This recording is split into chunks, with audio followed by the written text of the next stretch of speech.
There is so much more to Goa than just fun parties and a fun nightlife. We have so much culture and heritage. So now we will just take a look at some of it.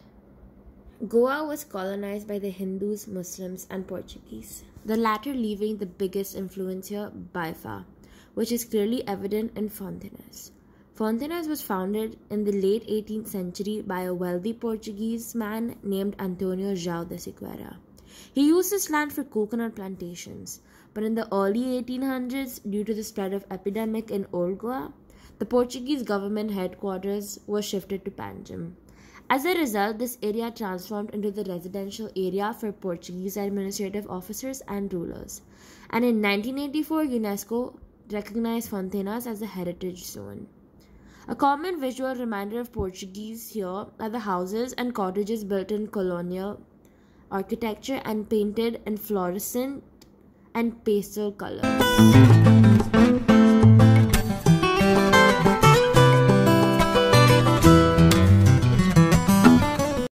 Confeitaria 31 de Janeiro, one of the oldest bakeries in Goa, located in the beautiful Latin quarters of Fontenas.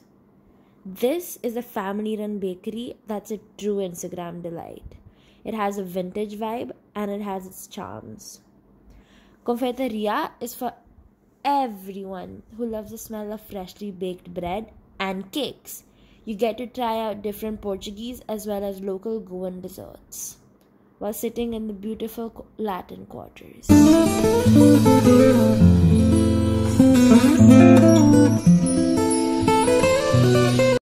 Located in Panjim, Menezes Braganza Institute was established in the late 1800s.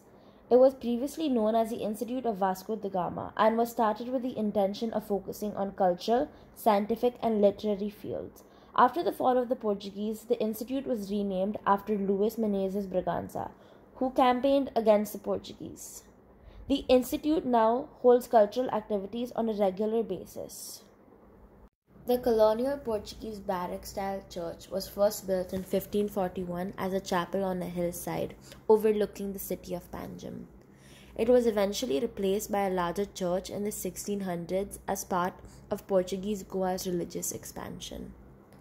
This church conducts mass in 3 different languages: English, Konkani, and even in Portuguese. de Horta is a small garden in Panjim just off Church Square. It is named after the 16th century Portuguese physician and naturalist. In 1968, the national emblem of the 4 lions replaced the Vasco da Gama atop the column. Every year at Garcia de Horta, an event called Samba Square takes place. Now I will be showing you some art and culture of Goa.